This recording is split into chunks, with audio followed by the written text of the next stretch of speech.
इस आर्टिकल में हम एक ऑब्जेक्ट को कंसीडर कर रहे हैं जो कि यूनिफॉर्म मोशन में ट्रेवल कर रहे हैं। यूनिफॉर्म मोशन का मीनिंग है कि उसका जो वेलोसिटी है वो टाइम के साथ चेंज नहीं कर रहा। सपोज़ कि ऑब्जेक्ट डी पॉइंट पर हम कंसीडर कर रहे हैं, उस समय टाइम t1 है। ऑब्जेक्ट ने इनिशियली ओ से स्टार्ट किया, ओ से ये डी तक जाता है और इसमें उसने टाइम हम t1 टाइम कंसीडर कर रहे हैं। इस टाइम इंटरवल के बीच में उसका जो वेलोसिटी है, ओ पर उसका वेलोसिटी v था और d या t1 टाइम के बाद भी उसकी velocity that is same as v।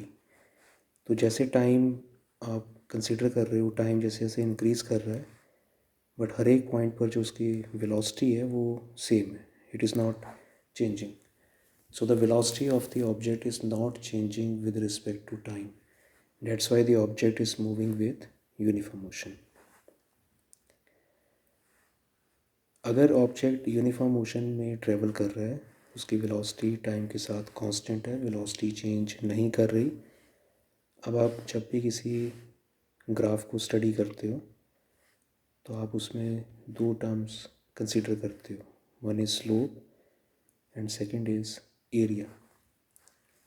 इस ग्राफ का अगर आप एरिया फाइंड करोगे, सपोज़ कि हम डी से जो मोशन हुआ है सी तक, उस दरमियान जो एरिया है वो हमने फाइंड करना है। So area A B C D rectangle का हम फाइंड कर रहे हैं। Area is equal to length that is D C multiplied by breadth that is A D. जो डी सी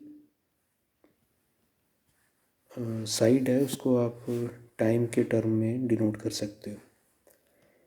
ओ से लेकर सी तक जो टाइम है दैट इज़ t2 और ओ से लेकर ए तक जो टाइम है that is t1। This is t2 and this is t1। अगर आप डी सी फाइंड करोगे तो आप t2 में से t1 को माइनस करोगे, so it will be t2 minus t1 multiplied by A D.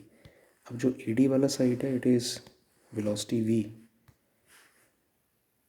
Velocity बराबर होती है डिस्प्लेसमेंट अपॉन टाइम टेकन के, और t2 माइनस t1 करोगे तो ये भी टाइम आएगा, टाइम से टाइम कैंसिल करोगे।